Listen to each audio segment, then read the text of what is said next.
Bonjour à tous, nous sommes en 2021 et nous avons besoin plus que jamais de super-héros. Nous sommes très heureux d'accueillir Douglas Attal, le réalisateur de Comment je suis devenu super-héros et le superviseur des effets visuels du film, Alexis Weisbrot. Bonjour messieurs. Bonjour. Douglas, on te connaît comme acteur, tu as joué notamment dans Radio Star, tu as réalisé plusieurs courts-métrages, des making-of, avant de te lancer dans l'aventure du long-métrage en adaptant le livre de Gérard Bronner, Comment je suis devenu super-héros. C'est pas un peu fou de se lancer dans un projet comme celui-ci en France où on n'a pas vraiment la culture du cinéma fantastique? Si, c'était un peu inconscient, je pense, mais voilà, je suis tellement tombé amoureux de ce roman qu'au départ, j'ai pas vu ces difficultés-là. Voilà, j'ai lu ce roman il y a une dizaine d'années et j'y ai lu tellement de choses que j'aimais, des personnages, un ton, une écriture super habile et donc, en tant que fan de comics de super-héros aussi, j'y ai vu un peu l'opportunité parfaite d'aborder le genre en France. Et puis j'ai vu aussi dans ce roman des références à des BD que j'adorais, des personnages. Voilà, on partage vraiment avec l'auteur des références communes. Donc voilà, je me suis plongé un peu de manière un peu inconsciente cette adaptation. Je pensais pas que ça prendrait autant de temps, mais on a tenu bon et aujourd'hui on y est arrivé. Et voilà, j'en suis très fier.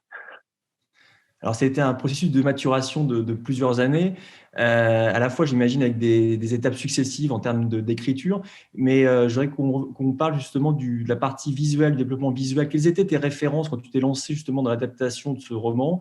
Comment tu as travaillé dans toute la partie développement visuel, concept design du film? En fait, j'ai commencé à travailler sur l'aspect visuel du film avec un dessinateur qui s'appelle Alexis Briclot, qui est un dessinateur de BD, un concept artiste. Il fait aussi du jeu vidéo. C'est un mec qui est un peu multitalent et qui est très fort pour créer des univers visuels from scratch. Et voilà, j'ai échangé avec lui des références de films. Je lui ai donné des arrêts sur image de films que j'aimais. J'avais quelques idées au départ de travailler sur un univers assez contrasté avec des couleurs, d'un travail sur des couleurs complémentaires. Voilà, j'avais quelques principes en tête, mais c'est vraiment ensemble qu'on a établi l'univers visuel du film. Lui, il a lu le scénario, il l'a annoté de manière un peu frénétique avec toutes mes notes, toutes mes réflexions sur les personnages et ça lui a donné plein d'idées visuelles qui ont été retranscrites dans ce qu'on appelle un peu des planches contact. Il a fait une dizaine de planches de différents décors du film avec les personnages plongés dedans. Et voilà, c'est ça qui a été un peu le démarrage du travail visuel sur le film, et ça a été un peu après une base de travail pour tous les techniciens, que ce soit le chef opérateur, les décorateurs, etc. Et ce qu'il y a eu justement dans les échanges qu'avec Alexis Briclot, qui je rappelle est quand même un monstre du concept design, parce qu'il a travaillé également sur beaucoup de films de super-héros en termes de développement visuel, dont Thor, par exemple. Est-ce que justement la partie effet, parce que dans ce film, évidemment, chaque super-héros a un pouvoir, et justement, est-ce que tout ce travail-là, il y avait déjà des essais, voilà, quel type de pouvoir, comment ils pourraient les faire, enfin, à ce stade de justement de... Complètement, complètement. Ça faisait partie de la réflexion. Il a travaillé sur comment les pouvoirs pourraient se manifester à l'image. Il a même fait des planches explicatives avec plusieurs dessins sur les différents stades de comment les pouvoirs allaient se manifester, que ce soit la téléportation, que ce soit les visions qu'a le personnage de Calista, les visions prémonitoires. Tout ça, voilà, c'était un échange permanent. Lui, il dessinait, moi je lui faisais des retours, et puis on a abouti à 4-5 planches sur chacun des grands pouvoirs du film. Et ça a été aussi une base de travail pour les équipes VFX. Après, en parallèle de ça, il y a aussi eu un travail de réécriture qui fait que on n'a pas pu utiliser tout le travail qu'il a fourni. Il y a certains pouvoirs qui ont été qui ont disparu du film, d'autres qui ont été un peu réimaginés. Donc finalement, après les équipes techniques de la CGEV et de Micros et Alexis ont un peu pris le relais et se sont inspirés de son travail, mais parfois ont aussi réinventé complètement les choses, quoi. Dans ce film, quelque chose de très intéressant, c'est qu'il y a à la fois un univers très réaliste, un polar finalement, un thriller, et en même temps des éléments fantastiques. Donc il y a un équilibre, on va dire une balance très intéressante. Tu tenais justement à garder ce côté justement ce trait français d'une certaine manière avec voilà un univers qu'on a l'habitude de voir et en même temps de déployer le film vers vers le cinéma américain, mais tout en gardant cette forte identité française. Oui, oui, je tenais à ce que le film ait une spécificité et qu'il soit vraiment fondamentalement un film français, que ce soit pas un film qui singe les films de super-héros américains, mais voilà, je suis passé par cette dimension. À mon avis, enfin, je trouvais que cette dimension polar était un vrai atout pour le film. Elle était déjà présente dans le roman de Gérald, mais j'ai essayé de la renforcer pour vraiment qu'on rentre dans le film comme on rentre dans un film, dans un polar français entre guillemets classique, et puis que l'aspect super-héros arrive petit à petit en cours de route de manière un petit peu étrange et un petit peu inattendue. Et donc oui, je tenais à ce qu'il y ait une part de réalisme via cet aspect de film policier. Je tenais aussi à ce que on soit vraiment dans un Paris qu'on reconnaît. Je voulais pas qu'on réinvente Paris, que ce soit un Paris futuriste ou un Paris de science-fiction. Je voulais que ce soit vraiment notre Paris, le Paris dans lequel moi j'ai grandi, un Paris vraiment populaire, comme on peut le voir dans des films comme L627 de Tavernier ou Police de Maïwenn, vraiment qu'on soit qu'on commence le film dans un univers très identifiable et que l'aspect super-héros arrive par petites touches au fur et à mesure. C'est vraiment ce qu'on ressent. On a l'impression que le fantastique infuse au fur et à mesure dans le film. Au niveau de la préparation, justement, quand le film a été prêt, a pu se lancer en production, est-ce que tu as travaillé beaucoup sur storyboard, justement, pour storyboarder certaines séquences? J'ai fait quelques séquences, j'ai pas tout fait. En fait, j'ai découpé tout le film avec mon chef opérateur Nicolas Loire. On a vraiment tout fait à deux. Et après, vraiment les rendez-vous d'action clés du film, on les a storyboardés. On n'a pas pu tout storyboarder pour des questions de budget, mais j'ai storyboardé les quatre gros rendez-vous d'action. Il y a une scène dans le commissariat, une scène d'action dans le commissariat, une scène dans un parking, et toute notre grosse scène finale. On a storyboardé tout ça. Euh, et, euh, et ça nous a été très utile, même si on a aussi, encore une fois, un peu comme ce qu'on a fait avec Alexis, on a un peu réinventé les choses à chaque étape. On a réinventé les choses au tournage parce qu'il fallait s'adapter à certaines choses, parce qu'il y avait, quand on arrive sur place, il y a certaines choses telles qu'on les a prévues au storyboard qui fonctionnent pas forcément. Il y a certaines choses qu'il faut faire différemment pour des questions de temps et de budget. Donc voilà, c'est un travail de réinvention permanent, mais le travail sur le storyboard a été, je pense, très important, notamment pour cette scène de commissariat, d'action dans le commissariat. On peut pas trop en dire, mais dans la manière dont on épouse vraiment totalement le point de vue du personnage principal qui est joué par Pio Marmaille.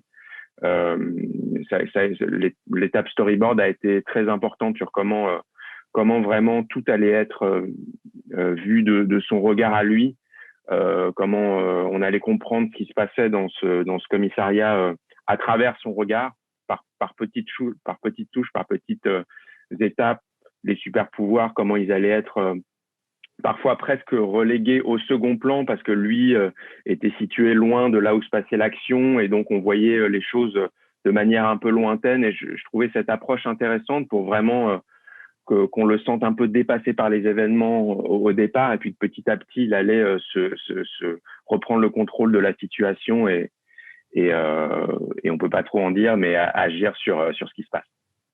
Alors, c'était plus, on va dire, pour la chorégraphie finalement de cette séquence, parce que paradoxalement, il y a beaucoup d'effets visuels sur ce film, mais des faits qui sont arrivés, on va dire, après le tournage. Il y avait quelques fonds verts, matte painting, mais disons qu'on reste quand même sur un univers, comme on disait tout à l'heure, somme toute assez réaliste, mais que beaucoup d'effets sont intervenus au moment post. Et c'est là Ouais. qu'intervient Alexis. Alexis, on te connaît bien ici au Pitts, parce qu'on a eu le plaisir de te recevoir à plusieurs reprises, plutôt pour des blockbusters américains. Je me souviens de Gravity, de Thor, et puis tu as l'habitude un peu, tu es un peu un spécialiste également de super-héros, parce que tu viens de faire Wonder Woman 1984, tu as fait Doctor Strange, Iron Man, enfin voilà, tu connais bien, tu connais bien ce domaine-là. C'est ma spécialité, c'est ma casquette. Comment d'ailleurs vous vous êtes rencontrés? Comment tu es arrivé sur ce projet-là? Parce que tu es habitué à travailler sur des projets américains habituellement. Ouais, non, c'est vrai qu'il y avait peu de chances normalement que j'atterrisse sur ce projet-là. En fait, c'est Douglas, par des amis en commun, qui m'a contacté. Il m'a dit, écoute, j'ai ce projet, on a commencé les effets avec la CGEV. Moi, j'aimerais terminer dans 3 mois, quelque chose comme ça, les effets du film. C'est pas exactement passé comme ça, mais il m'a dit, écoute, ça te chauffe de regarder le film, tu me dis ce que tu en penses. Franchement, moi, avec plaisir. Douglas était super sympathique au téléphone, et en plus de ça, il avait l'air très ouvert à de nouvelles propositions, à essayer d'améliorer encore son film. Il était vraiment là pour essayer de pousser tout ça et d'avoir un peu d'aide. Et donc, j'ai regardé le film, je lui suis revenu, je me suis dit, voilà, moi, mes idées sur le film, j'ai vraiment beaucoup aimé, j'ai vraiment accroché à son projet, à son film. Et je lui ai dit, voilà, je pense qu'est-ce que tu penses de ça? Qu'est-ce que tu penses? Je lui ai donné quelques idées comme ça. Il m'a dit, franchement, ouais, vas-y, viens, on y va et tout ça. Tu veux pas me rejoindre? Moi, c'est vrai qu'à la base, donc, je suis à Framestar. Et donc, je me suis dit comment je peux gérer ça. Mais je finissais Wonder Woman, je devais prendre quelques vacances. Je me suis dit, c'est le moment. Au début, dans ma tête, c'était peut-être un travail de consultant, d'aide. Et finalement, je me suis vraiment impliqué sur le projet à fond. Et ce qui devait durer 3 mois a duré plus 6-7 mois. Mais voilà, quoi, c'était vraiment le début. Ce que je vous propose, c'est qu'on regarde justement le teaser du film avant de parler, de rentrer dans le vif du sujet des effets visuels. Avec plaisir.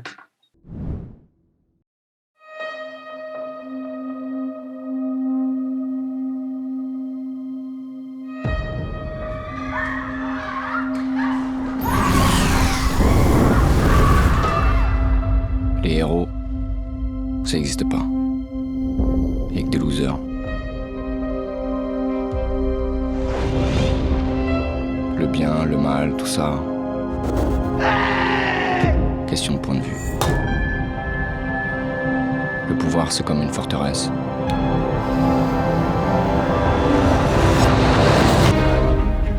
Ça se prend.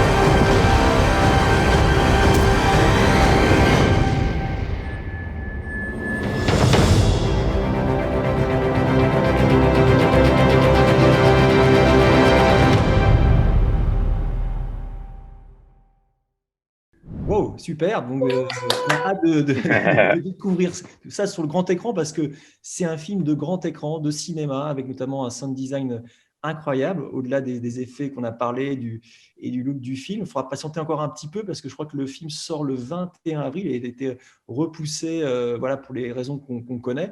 Le film d'ailleurs avait été montré, je crois, à Deauville en avant-première en septembre dernier. Voilà, en tout cas, voilà, le film sortira fin avril en France. Pour revenir justement aux Et effets. juste pour dire, Yann, sur le trailer, c'est une exclusivité que vous avez, hein, parce que ce trailer est déjà sorti online, mais ça, c'est la première fois qu'il sort avec les effets spéciaux finaux. Hein. Ouais, on a réadapté ce teaser avec les effets spéciaux qui sont dans le film. Donc voilà, c'est une exclue pour le PIDS. Voilà, c'est les vrais effets visuels du film, en fait. C'est la version Ouais, c'est finale, ça. effectivement. Voilà. Donc revenons justement aux effets visuels et à la partie justement développement, organisation, parce que Alexis, tu arrives sur ce projet où il y a déjà des éléments, des choses qui ont commencé à se faire, et donc tu dois Ouais, reprendre à la fois l'ensemble et en même temps, évidemment, voir en termes de direction globale des effets visuels, ce qui est d'ailleurs un poste assez peu utilisé j'allais dire en France. On a tendance à confier à une société les effets visuels, et il n'y a pas vraiment cet organisateur général qui va faire le lien, on va dire, entre la production, le réalisateur et les sociétés d'effets visuels. Et comment justement, quelle était ta première mission d'une certaine façon sur cette production? bah, écoute, quand je suis arrivé, bah, voilà, c'était vraiment de remettre tout le film à plat avec Douglas, de regarder le film, de parler de chaque plan, un par un quasiment, et de se dire, c'est quoi notre but?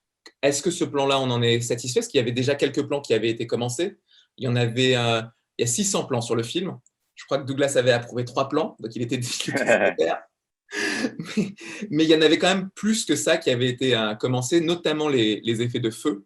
Il y a un pouvoir de feu qui est très utilisé au début du film et On voit ça avait d'ailleurs été pas mal dans la avancé. bande-annonce. Ouais.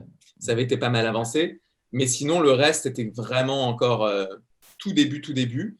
Et moi, quand je suis arrivé, Douglas venait de faire la transition entre tout le film qui a été fait entièrement à la CGEV, supervisé par les équipes d'Alain Carsou. Et c'est vrai que c'est un moment où Douglas et Alain Attal, le producteur, se disent, bon, il y a beaucoup, beaucoup d'effets, il y a 600 plans à faire. Nous, dans l'idéal, on aimerait terminer dans 3-4 mois. Ça ne va pas le faire. On n'arrive pas à avoir cette quantité et puis à avoir le niveau artistique que tout le monde recherchait. Et donc, ils ont décidé de splitter. C'est ça, c'est avant mon arrivée, de splitter entre Micros et la CGV, quasi 50-50. Le choix a été fait en termes de super pouvoir. Il y a le super pouvoir de Benoît Poulvorde, qui est de téléportation, qui reste à la CGEV, le pouvoir de feu qui a été très avancé par la CGEV, qui reste à la CGEV, le pouvoir de Gigaman, qui est un pouvoir d'éclair qui part à Micros, il y a un pouvoir d'antigravité qui allait aller à Micros, un pouvoir d'aveuglement qui allait aller à Micros, mais au final, c'est assez égal entre les deux boîtes. Il y a aussi l'effet de prémonition de Calista qui reste à la CGEV. Donc, c'est quasi vraiment à l'égal, les deux boîtes. Et donc, c'est comme ça qu'on part. Moi, au départ, un des gros challenges qui tout de suite m'est tombé dessus, c'est la livraison, parce que moi, je ne suis pas habitué à faire ce genre de projet avec autant de plans et autant de recherche artistique, parce que même si Alexis Briclot avait fait un travail exceptionnel sur les concepts, quand il s'agit sur un concept, ça passe, parce que ce n'est pas photoréel. Mais voilà, comme Douglas et toi, Yann, vous le mentionnez au début du film, il y a un côté très réel à ce film, très, voilà, Douglas citait Police de Maïwan, il y a un côté un peu comme ça, très réel, très Paris, très polar, réel. Et donc, il fallait se coller sur les effets spéciaux, pouvoir les intégrer dans ce monde-là. Alors, il fallait aussi rajouter l'entertainment, ce côté spectacle du film, tout en gardant un peu le corps que Douglas voulait. Et donc, il y a eu un vrai travail d'intégration. Comment on peut rendre ces effets qui sont un peu magiques, mais réels, et les intégrer dans ce film. Donc, il y a eu cette partie-là et le travail d'organisation avec Séverine, qui était un peu le VFX producer que nous, on a du côté US quand on travaille sur des films américains. Il y a un VFX production side, qui était mon rôle, et il y avait le VFX producer qui était vraiment le rôle de Séverine, avec Douglas, bien sûr, avec d'autres gens, Nicolas, Xavier, où on a vraiment essayé d'organiser le travail entre Micros et la CGV, de faire un schedule très précis, un emploi du temps très précis de quand est-ce qu'on voulait les livraisons. Et ensuite, on a bien sûr fait équipe avec Cédric Fayol à Micros, qui est le superviseur des effets spéciaux de Micros, et Aurélie Lajoux à la CGV. On a essayé de leur demander leur avis, est-ce que c'est possible, comment on peut faire pour s'organiser, pour pouvoir livrer le film en temps et en heure. Bien sûr, le Covid aidant, je crois que c'est plus aidant pour ce coup-là, nous a donné plus de temps, parce que le film a été décalé plusieurs fois, et donc ça nous a permis de pouvoir un peu respirer, et de pouvoir surtout avoir plus de temps, parce qu'on aurait pu avoir une première version du film, mais là, ça nous a permis d'avoir une qualité supérieure et vraiment des fois de faire des essais, d'en faire d'autres. Ça nous a permis d'améliorer en fait et d'avoir une vision plus proche de ce que Douglas recherchait. Finalement, tu t'es retrouvé un petit peu dans le côté je vais dire, opposé de ce que tu as l'habitude d'avoir, parce que généralement, tu es du côté vendor, tu es du côté finalement un peu comme CGEV ou Micros, tu dois rendre des effets visuels à un superviseur VFX. Et justement, c'est intéressant de se retrouver finalement dans un nouveau rôle quelque part à travers cette production. Ouais, non, non, mais c'était exactement le cas. Je l'ai fait par bribes sur certains projets quand les VFX superviseurs, des fois, ont des contrats sur une durée de temps. Et donc, sur la fin du projet, c'est moi qui prends le relais. Mais c'était vraiment par bribes. Alors que là, c'était vraiment sur l'ensemble de la production de ces 600 plans. J'étais vraiment aux côtés de Douglas. Et j'ai trouvé le rôle très intéressant. Déjà, le fait que je retourne en France, parce que moi, j'ai commencé ma carrière d'ailleurs à Micros. Mon premier job à Paris, c'était à Micros, sur un clip de M, je me souviens, La Belle Étoile. Et donc, c'était mon retour à Micros. Donc, moi, c'était déjà très sympa pour ça, de revenir et de voir comment les boîtes françaises interagissent entre elles, comment elles s'organisent pour faire ce genre de film, très différemment de nous. Et puis, j'ai justement essayé d'amener mon expérience au point de vue organisation et au point de vue visuel aussi, parce que c'est vrai que ce soit Cédric et Aurélie, ce sont des superviseurs très, très talentueux. Je suis sûr que vous les avez reçus plein de fois au PIDS. C'est super superviseurs, mais c'est vrai qu'un film de super-héros, il y en a très peu en France. Et donc, c'est vrai qu'il y a cette partie magique, concept, arriver à les rendre réels, qui n'existe pas tant en tant que challenge quotidien. Alors que moi, comme tu l'as dit au début, Yann, c'est vraiment mon quotidien. Ça fait 6-7 ans que depuis Gravity, je crois que j'enchaîne les Spider-Man et les Doctor Strange et les Thor d'affilée. Et donc, c'est vrai que j'ai pu ramener aussi peut-être cette patte pour essayer de les aider, essayer de les pousser des fois pour aller encore plus loin et atteindre ce qu'on voulait, quoi. Donc, tu faisais le lien à la fois, évidemment, comme je le disais tout à l'heure, avec Douglas, avec les équipes de production, parce qu'il y a deux aspects dans ce métier de superviseur d'effets visuels. Il y a le côté, évidemment, organisation de la production pour tenir les délais, pour rentrer aussi dans le budget, parce que forcément, on est sur des budgets contraints. Et il y avait également tout ce travail de, quelque part, un peu de direction artistique, c'est-à-dire de se dire quel type d'effet on veut, quel dosage on met. Donc, j'imagine également beaucoup d'échanges, de discussions avec, entre Aurélie, Cédric et la production. Énormément. Alors, comment ça s'est organisé? C'est d'abord j'ai échangé avec Douglas avant de parler avec Cédric. Ce qui est différent d'ailleurs des projets américains sur lesquels j'ai travaillé, où d'habitude, ce qui se passe, c'est que le superviseur va vraiment pousser les effets et montrer au réalisateur seulement un truc qui est limite assez poli, assez fini pour avoir son avis. Là, c'est pas du tout comme ça qu'on l'a organisé avec Douglas. C'était beaucoup plus vraiment une équipe avec Douglas. Il avait un peu de temps parce que lui aussi il avait le Covid, donc il y avait un peu de temps aussi pour qu'il se focus sur les effets. Et donc on a vraiment fait équipe, Douglas et moi. Donc on parlait de tous les effets ensemble, des notes qu'on allait donner à Cédric et à Aurélie ensemble. On s'accordait sur tout. Je lui donnais des idées. Des fois, il rebondissait dessus pour aller plus loin. Des fois, il les aimait pas. Des fois, il les aimait. Il me disait, vas-y, go, on fonce là-dessus. Et donc, vraiment, on a amélioré chaque effet. Donc, par exemple, ça a commencé sur l'effet de feu, où Douglas était quand même raisonnablement satisfait de là où on en était. C'était vraiment l'effet qui était le plus avancé. Et c'est vrai que moi, quand je suis arrivé, j'ai essayé de lui dire, est-ce qu'on ne peut pas encore pousser les flammes? Donc, on a regardé des vidéos de lance-flammes en slow motion. On s'est dit, tiens, il y a plus de contraste dans les couleurs, il y a une partie plus sombre, une partie plus rouge. Et on s'est dit ensuite, si c'était vraiment un réel, si le gamin vraiment, il pouvait lancer du feu à partir de ses mains, qu'est-ce qui se passe sur ses mains? Alors, au début, il y avait un concept de mettre des flammes juste. On s'est dit, mais normalement, si vraiment ça passait de ses mains, ça devrait brûler sa peau. Sa peau n'est pas faite pour avoir de telles températures. Alors, peut-être que son pouvoir lui permet de régénérer sa main plus rapidement, mais il y a un côté, ça devrait être brûlé. Donc, on a rajouté ce côté brûlé de la main, ce côté flamme. Et donc, on a rajouté un peu ensuite des braises, un petit peu de fumée. Tous ces détails-là, on a rajouté pour... je pense que, d'ailleurs, si quelqu'un veut comparer le teaser et la version qu'on a montrée aujourd'hui au PIDS, il verra les différences de quand moi je suis arrivé, qui est le teaser qui est online, et la version de PIDS.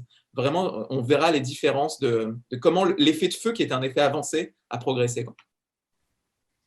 Et Douglas, comment s'est passé justement avec Alexis? Est-ce que ça t'a aidé justement d'avoir quelqu'un avec qui tu puisses échanger de manière artistique indépendamment évidemment de ce qu'on peut avoir comme échange avec un prestataire, parce que finalement Micros et CGE, il y a un côté un peu prestation, même si évidemment ils sont extrêmement talentueux.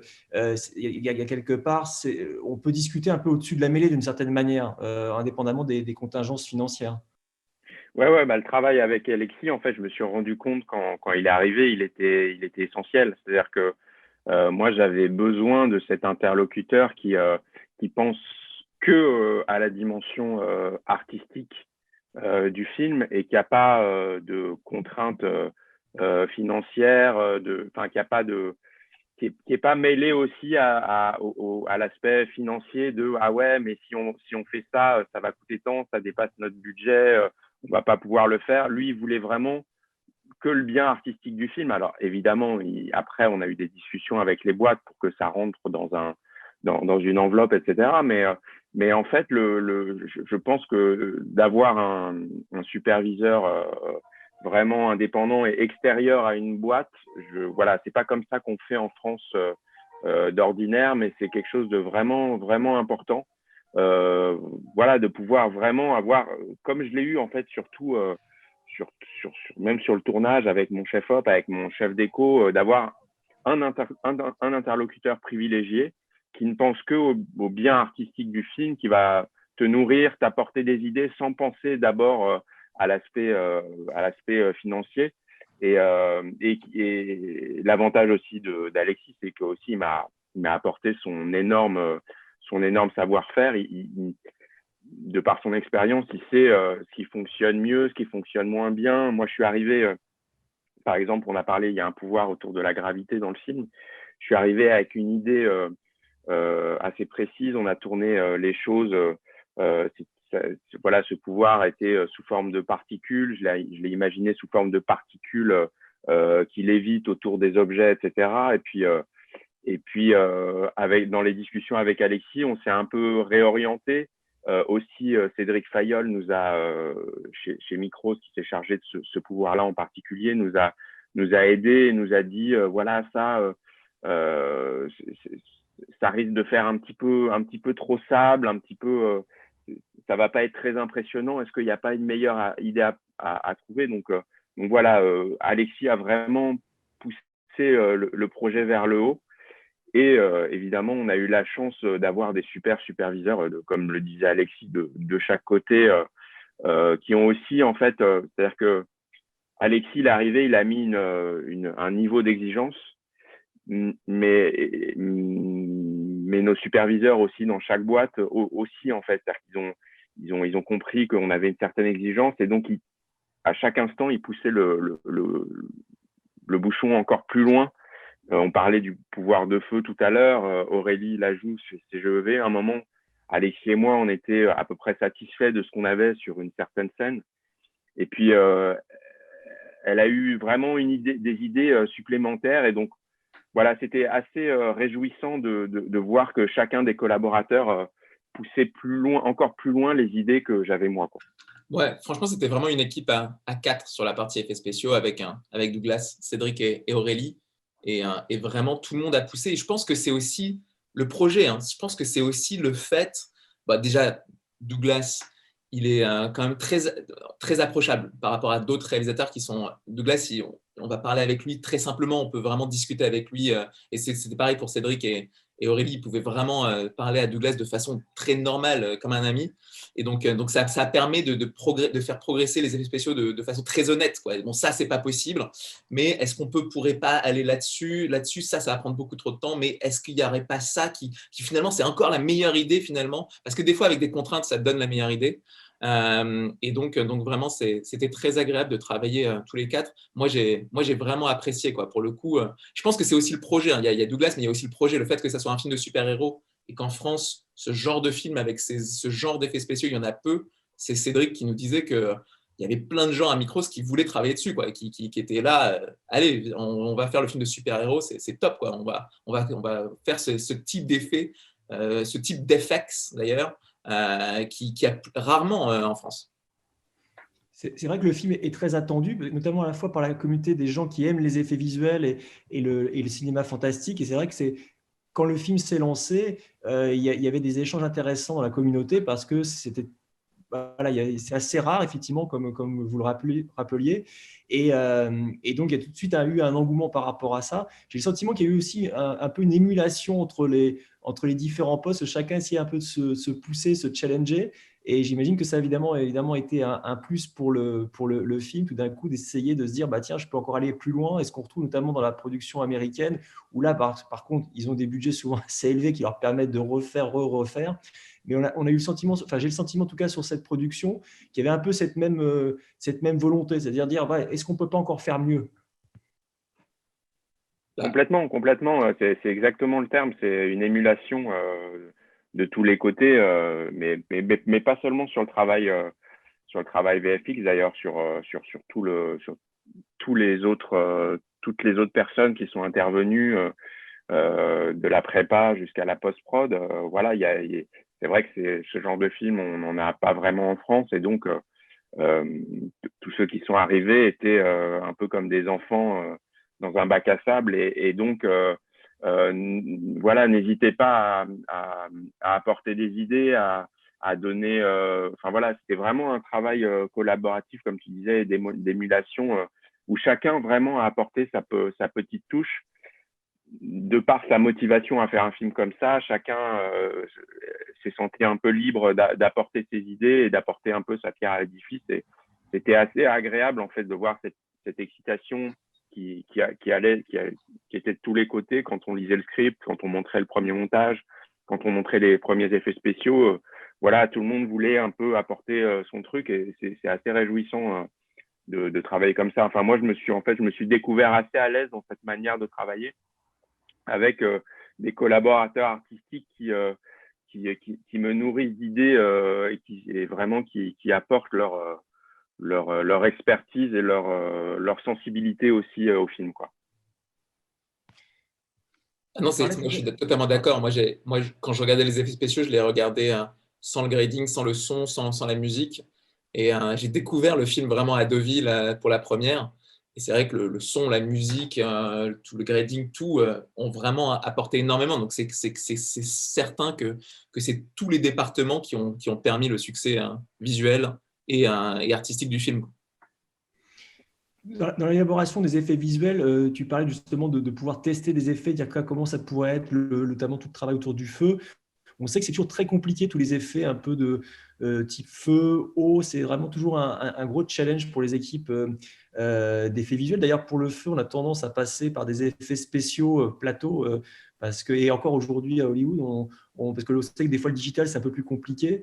Et tu évoquais justement au moment de l'élaboration de ces effets visuels, d'étudier à travers notamment des vidéos, on peut voir un certain nombre d'effets au ralenti, d'étudier. Donc il y a aussi un peu une sorte de recherche presque scientifique.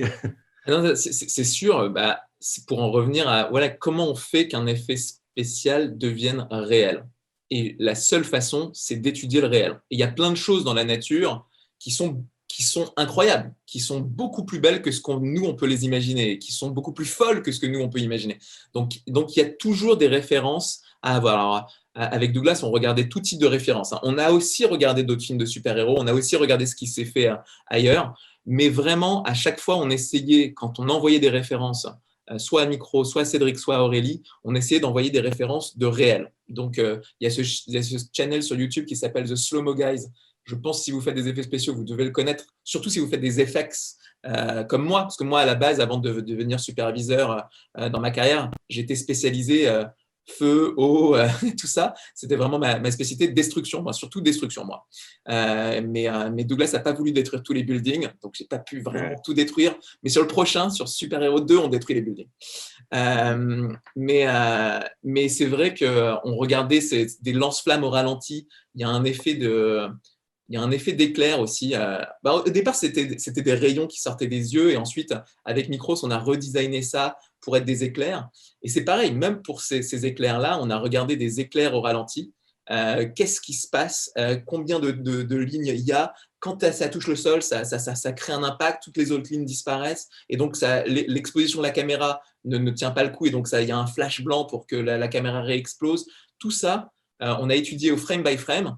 Et avec Nikros, Cédric a apprécié, on regardait certains de ses effets frame by frame pour lui dire non, il faut vraiment qu'une frame après que l'éclair est vrai, qu'il y a un flash blanc.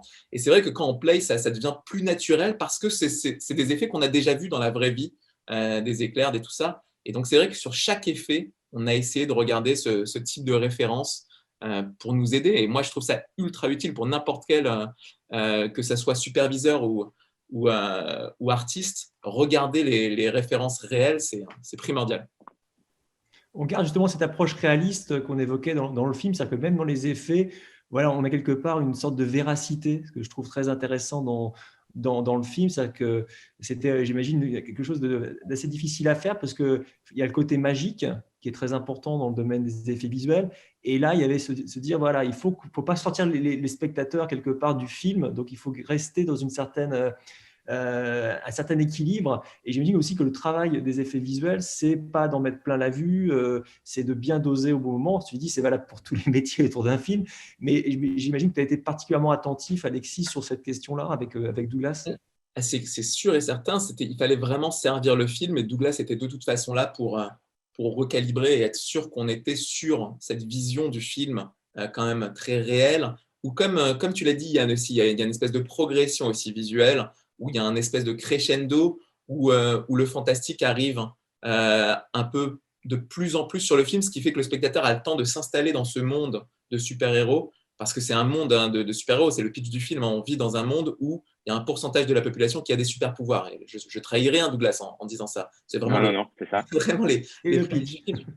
Et donc voilà, donc il y a aussi d'ailleurs des effets spéciaux, des one-offs, ce qui est toujours très très compliqué, les one-offs. Il y a un mec qui passe à travers une grille, et c'est même sur ce type d'effet, on s'est dit avec Douglas, ok, il passe à travers la grille, est-ce que c'est peut-être les atomes de son corps qui se ramollissent et qui passent à travers la grille plutôt donc on se disait techniquement, si vraiment ce mec-là avait ce pouvoir, qu'est-ce qui se passerait pour que ça se fasse vraiment, quoi. Donc il y avait toujours ce questionnement pour vraiment coller, c'est des effets spéciaux discrets des fois, mais ouais, coller à la réalité, ce qui je pense marche bien avec le film. Ouais. Ouais, et moi, vraiment, ma principale préoccupation, on parlait de l'aspect un peu polar du film au début, c'était qu'il n'y ait pas deux films, en fait, pas qu'on ait l'impression qu'il y ait un film polar d'un côté et un film de super-héros de l'autre, mais que ces deux éléments se fondent bien l'un dans l'autre. Et moi, j'avais l'impression que si on en faisait trop en termes d'effets spéciaux, d'un seul coup, ça allait pas bien se marier avec l'univers un peu polar, un peu très réaliste du film.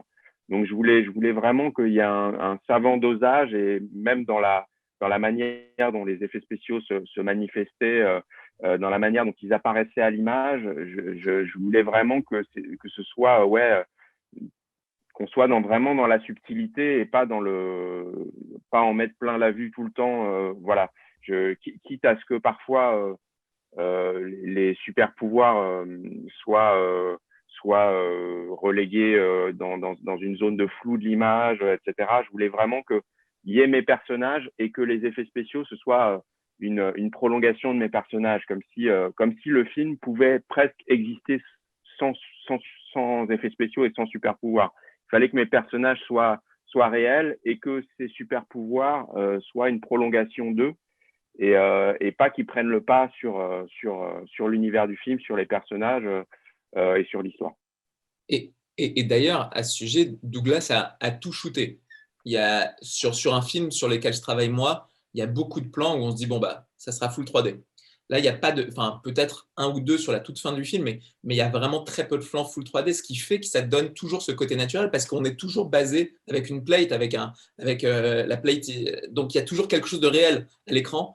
C'est jamais 100% 3D, 100%, où c'est déjà des fois compliqué de donner ce côté réel. Là, la plupart des effets viennent habiller une image qui est totalement réelle, éclairée réelle, fait en décor réel pour la plupart. Douglas me corrige si je dis. Ouais, c'est ça. On a tout tourné en décor réel. On a fait une seule journée à la fin de fond vert pour vraiment compléter certaines choses de scène. Mais voilà, je pense que c'est aussi le fait qu'on est dans des beaux décors, dans des décors réels, qui fait que le film est ancré dans une forme de réalité, comme tu le disais, quoi. Ouais. Sur le film, tout à l'heure, vous parliez de 600 plans qui ont été truqués au final. Ça représente quel budget par rapport au budget global de ce film?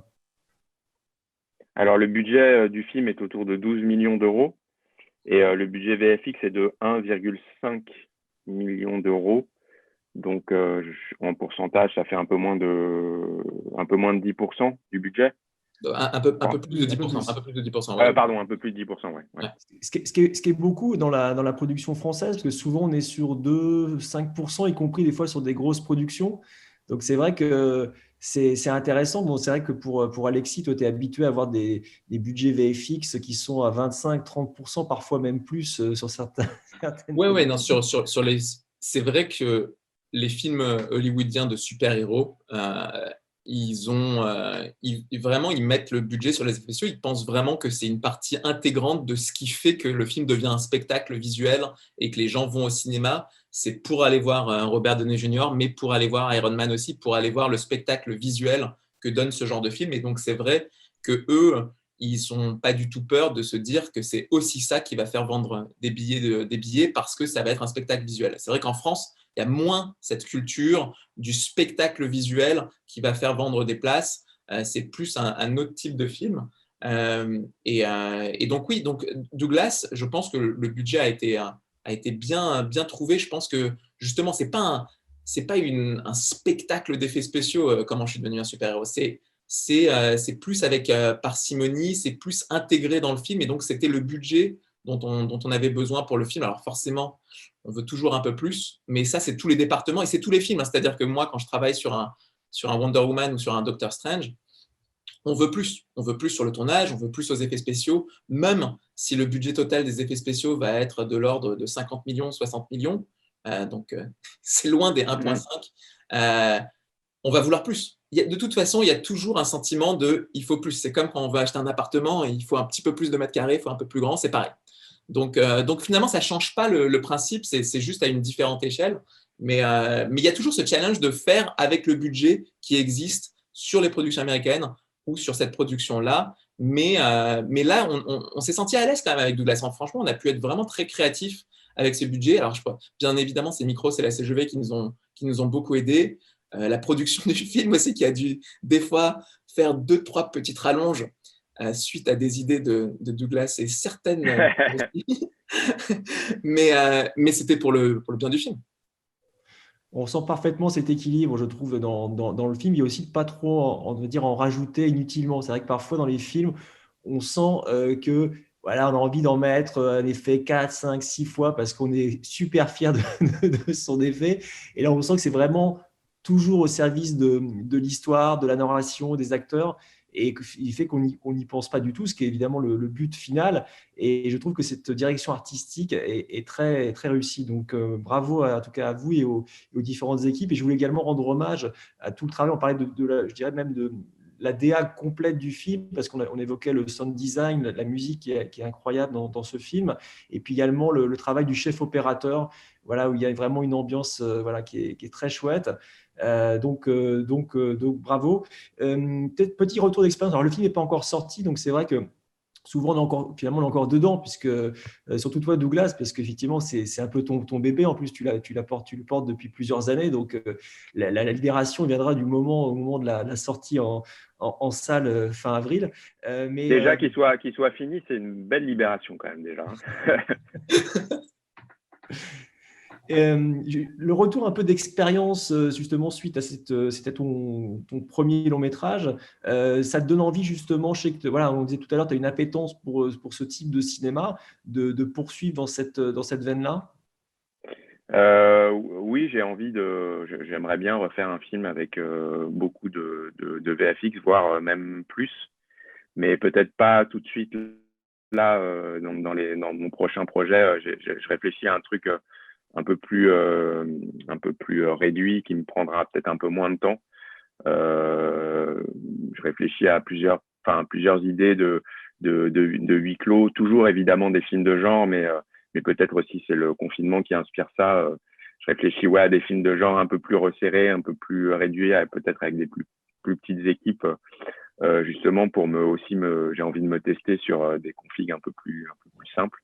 Mais je réfléchis, mais peut-être à un peu plus long terme et dans un futur un peu plus lointain, à faire un film avec encore plus d'effets spéciaux, voire pourquoi pas un film avec complètement, un film quasiment avec que ça, avec des plans full VFX, etc. Ouais, c'est un truc auquel je pense et puis c'est vrai que j'ai eu la chance comme je disais tout à l'heure, de travailler avec des gens formidables. Donc j'ai aussi très envie de retravailler avec eux. En fait, ça peut paraître un peu con, mais quand tu rencontres des personnes de talent, en fait, t'as qu'une seule envie, c'est de retravailler avec eux. Et si je veux retravailler avec Alexis, faut que je fasse un film avec des effets spéciaux, quoi.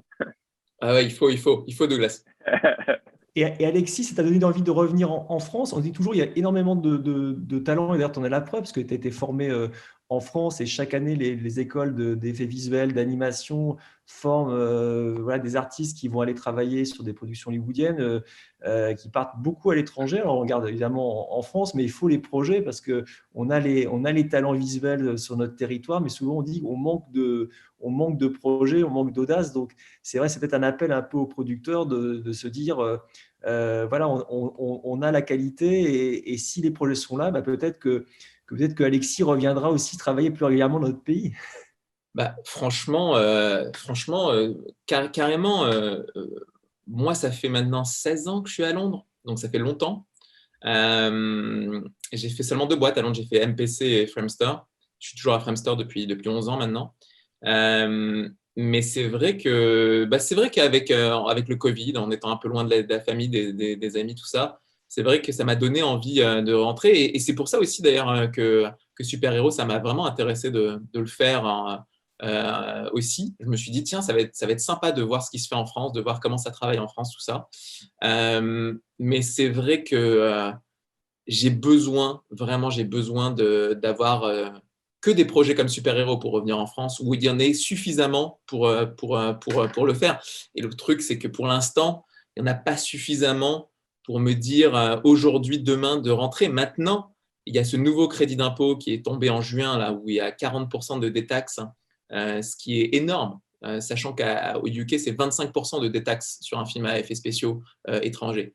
Donc, j'espère que ça va bouger. J'espère que… Alors, pour l'instant, avec le Covid, je pense que les studios vont être frileux de donner des projets en France. Tout ça, c'est compliqué de créer ce nouveau pont, parce que c'est vrai que le pont avec l'Angleterre existe, le pont avec Montréal, avec Vancouver existe, avec la Nouvelle-Zélande.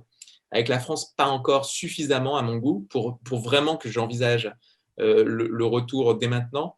Mais j'espère vraiment qu'avec ce truc-là, ça va débloquer. On va pouvoir créer les ponts, et on va pouvoir créer ce qu'on a en Angleterre, ce qu'on a à Londres, où Double Negative, ILM Londres, Framestore, MPC ont travaillé ensemble sur les Harry Potter, ont vraiment fait équipe pour dire, nous, on peut délivrer tout Harry Potter chez nous. Ce qui s'est passé sur Harry Potter 1, 2, 3, et faire la même chose où il y aura un film Marvel ou un film Disney ou un film je ne sais pas quoi. On dit, voilà, Micros, la CGV, je ne sais pas qui, on va pouvoir le délivrer ensemble, ce film-là. On va pouvoir faire équipe, et on va pouvoir faire de très, très belles images, parce que le talent, c'est sûr qu'il y est. Les écoles, elles y sont. Il y a tout. Il faut juste les projets. Et je pense va falloir un mix aussi. Il va falloir amener des projets américains, hollywoodiens. Mais il va falloir qu'il y ait Douglas qui commence à accélérer son nombre de projets qu'il réalise tous les ans. Et il va falloir d'autres réalisateurs aussi ambitieux que Douglas qui ramènent aussi ce côté grand spectacle au cinéma, parce que je pense qu'il y en a pour tous les goûts. Moi, j'adore les comédies, j'adore les drames, j'adore tous ces types de films. Moi, je suis un grand fan de films français, j'adore ça, mais c'est vrai que pour l'instant, on boude un peu le grand spectacle avec beaucoup d'effets visuels, mais c'est un genre que moi aussi j'apprécie aller voir ce genre de film. Et si en plus de ça, on peut faire comme Douglas, mixer un peu des genres, je trouve ça super intéressant. Donc, il faut plus de films comme ça, quoi. On a hâte de voir tout ça, sachant qu'il y a de plus en plus de sociétés françaises qui collaborent ensemble dernièrement, à la fois sur des productions françaises, comme c'est le cas sur celle-ci, mais également sur des productions pour Netflix, par exemple, parce que c'est aussi une manière de dynamiser le secteur à travers des productions ambitieuses. Et on sent que voilà, il y a une capacité aujourd'hui à collaborer, à proposer une offre plus forte, plus ambitieuse pour les productions internationales, mais ça passera évidemment également par l'offre française, parce qu'il faut aussi pouvoir s'habituer à tenter certains challenges artistiques. Et donc, c'est vrai que si on fait souvent des effets invisibles ou des effets supports, on manque peut-être un petit peu d'expérience quand il s'agit de se coltiner à une très grosse production, même si on a certaines boîtes qui travaillent comme Buff, je pense à Buff, qui travaille régulièrement sur des gros projets internationaux. Il y en a plusieurs, et puis même nos expériences d'autres boîtes qui font de la pub, des clips, on fait des trucs de qualité exceptionnelle en France, et on a les talents, et on l'a vu sur Super Héros. Pour s'adapter à faire ce type d'effet, les équipes se sont adaptées facilement. Comme tu le disais, Yann, les effets de feu, c'est loin d'être simple. Les autres effets qu'on a fait dans le film, qui sont des fois plus abstraits, plus magiques, plus machin, c'est très loin d'être simple. Et les équipes se sont adaptées, les ont fait, on en est très contents. Moi, je suis impressionné par ce qu'ils ont fait dans le temps qu'ils ont eu, avec le budget qu'on a eu. Je suis vraiment très, très satisfait des effets du film. Donc, c'est sûr et certain qu'on a le talent. Il faut les projets, maintenant, il faut les ramener. Il faut aussi des projets ambitieux français. Eh bien, on en reparlera, j'espère, très, très vite. J'étais ravi, en tout cas, d'échanger avec vous sur ce projet. Le film sortira donc le 21 avril, distribution Warner Bros. Merci à vous, et puis bon vent, et à très vite dans la vraie vie. Merci beaucoup. À très bientôt. Merci, Ciao. à bientôt. Au revoir. Au revoir. Ciao.